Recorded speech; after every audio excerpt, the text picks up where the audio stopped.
नाज़रीन, स्वी फाउंडेशन के प्रोग्राम द ईगल वुमेन में खुशामदीद। मैं हूँ आपकी होस्ट तैयबा सिद्दीक।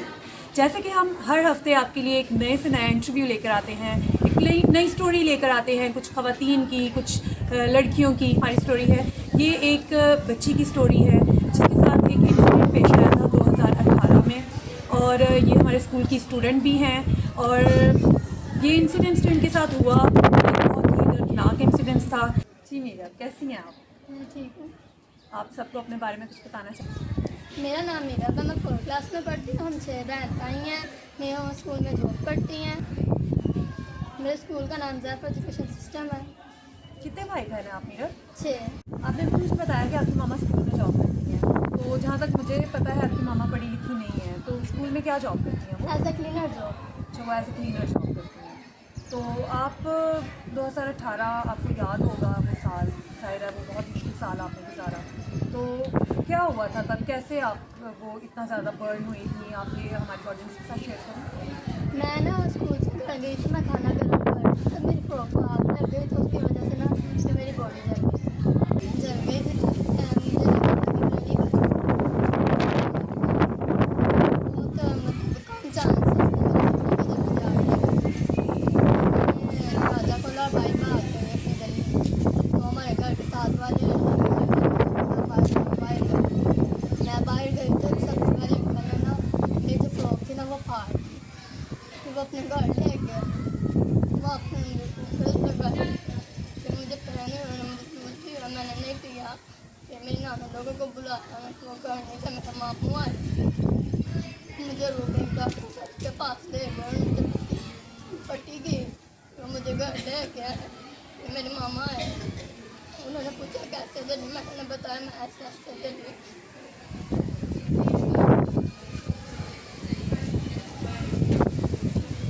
असल ये एक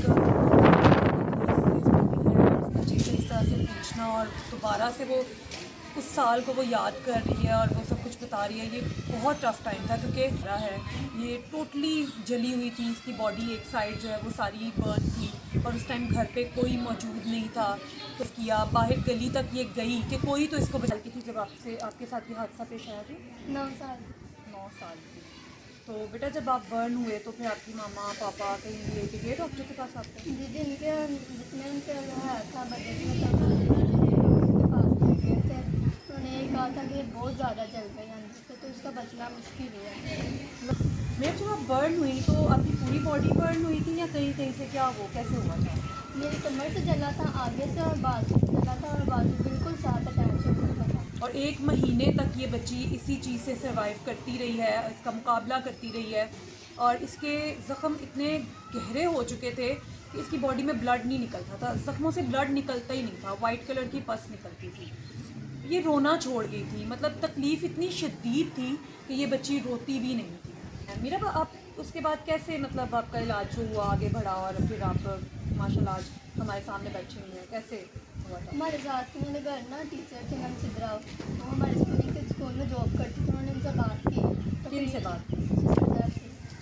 तो फिर ये हमारे घर आए थे, तो उन्होंने मुझे देखा, फिर मतलब पूछा कैसे हुआ इसके साथ ये सब। फिर ये लोग मुझे डॉक्टर के पास ले गए, तो और कई डॉक्टर्स के पास ले गए थे। एक डॉक्टर के पास ले गए तो मैंने कहा मैंने इससे इलाज नहीं करवाना। क्यों, आपने ऐसा क्यों कहा? वो डॉक्टर अच्छा नहीं। क्या था? जब हम लोगों से बात कर रहे थे, वो फ़ोन पर बात कर रहा था। उसके बाद फिर ये कहीं और हॉस्पिटल ले गए अच्छे से अच्छे, वहाँ पर मेरा इलाज करवाया गया। तो आपका इलाज कहाँ पे हुआ था? गुजरावाला में हुआ था? नहीं, लाहौर में हुआ। लाहौर में। जब सिस्टर ज़ैफ आपसे मिले तो वो आपको हॉस्पिटल लेके जाने लगे, फिर उन्होंने आपको बोला कि आप इलाज करवाएंगे, तो तब आपको क्या फ़ील हुआ? कि आपको लगा कि आप बच सकती हैं या फिर आप दोबारा ज़िंदगी की तरफ वापस आएंगी? क्या फीलिंग थी आपकी? मुझे नहीं थे चांसेस कि मैं बच। तो आप उस टाइम पूरी हिम्मत हार चुकी थी कि अब कुछ नहीं हो सकता। जहाँ तक मुझे मेरा याद है, आप लाहौर में हॉस्पिटलाइज रही थी तकरीबन 4 मंथ्स तक, और आपकी 6 सर्जरीज हुई थी।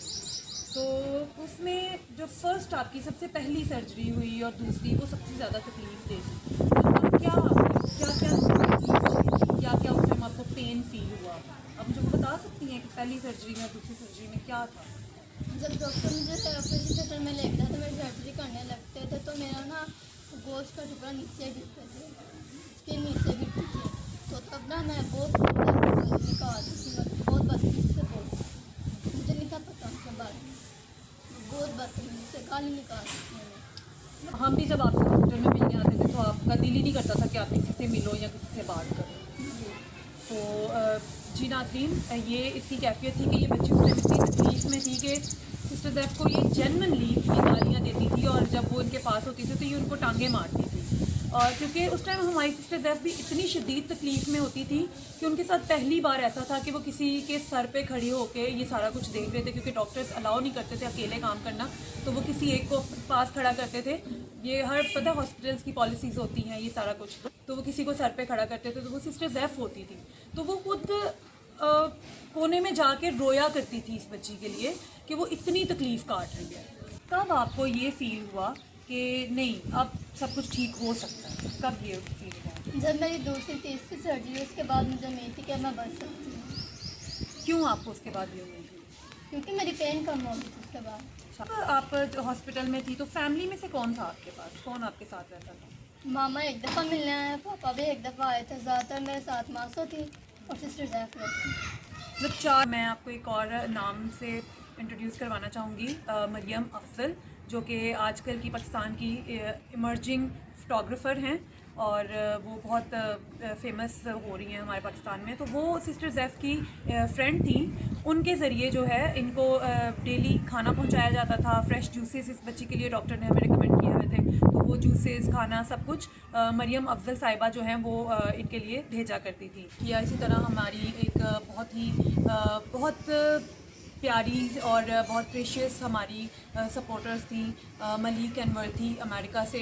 वो उन्होंने हमें बहुत ज़्यादा सपोर्ट किया इनको, इनकी लाइफ बचाने के लिए, इनको इनके सरवाइव करने में। और इसके अलावा हमारे साथ ट्रीसा गटन थी, उन्होंने भी हमें बहुत सपोर्ट दिया, जिस वजह से आज ये बच्ची आपके सामने बैठी हुई है। और इसी तरह से और भी कुछ लोग थे जिन्होंने हमें हॉस्पिटल में सपोर्ट किया। तो ब्लड डोनेट करने के लिए भी कुछ लोग आते थे, वो इन्हें ब्लड डोनेट करके जाते थे और समटाइम हमें हॉस्पिटल से ब्लड परचेज़ करके भी मीरब को लगवाना पड़ता था।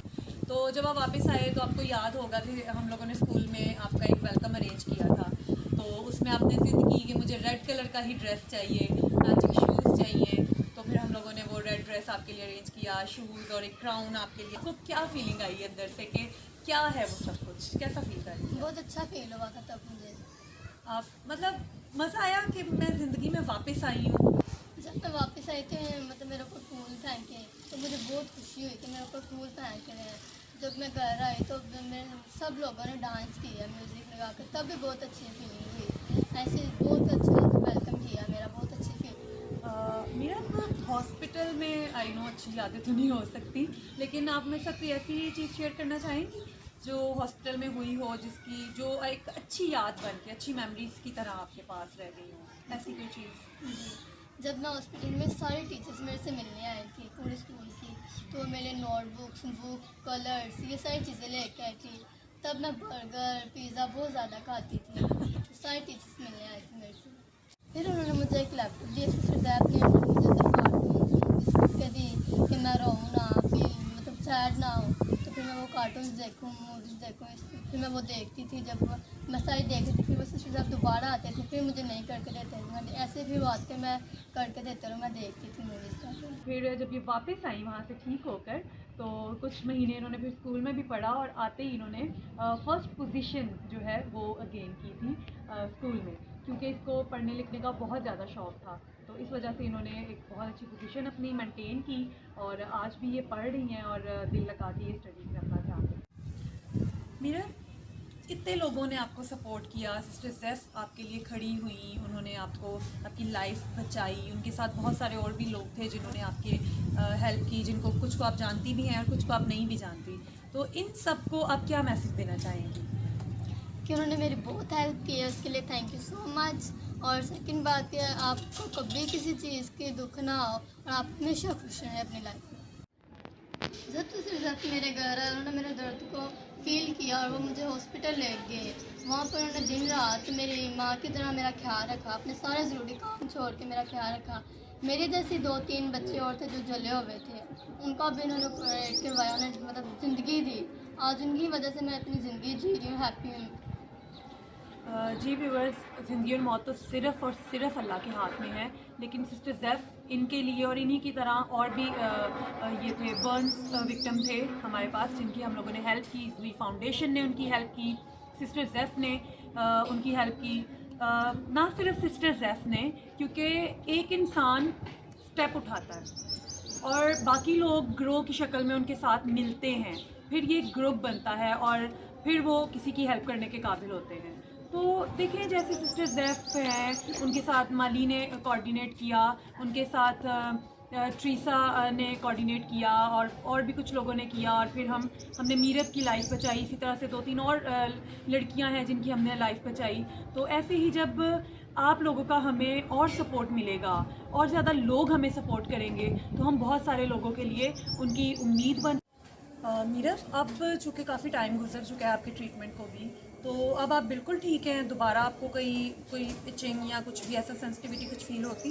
जी, मेरा बाजू एक साथ लगा हुआ जल गया था, और जब लाइट जाती है, पसीना आता है, तब मतलब खारिश सी होती है। वहाँ से जैसे नॉर्मली हम अपने बाजू ऊपर करते हैं, मीरा अपना बाजू ऊपर नहीं कर सकती हैं। और इसके अलावा इनको फ्रंट से इनकी चेस्ट तक ये जली हुई थी, और इनको इन फ्यूचर जब ये बड़ी होंगी तो इनको अभी और भी सर्जरीज़ की ज़रूरत है। अभी ये ज़िंदगी की तरफ तो वापस आ चुकी हैं, लेकिन एक नॉर्मल लाइफ, चूँकि अभी ये बच्ची हैं, लेकिन जब ये जवान होंगी, इन्होंने बड़े होना है, तो इनको तब सर्जरीज़ की ज़रूरत पड़ेगी। तो इस सब में हमें आपकी भी ज़रूरत है, क्योंकि आप लोग हमें सपोर्ट करेंगे तो हम लोग आगे से इस तरह के लोगों को सपोर्ट कर सकते हैं।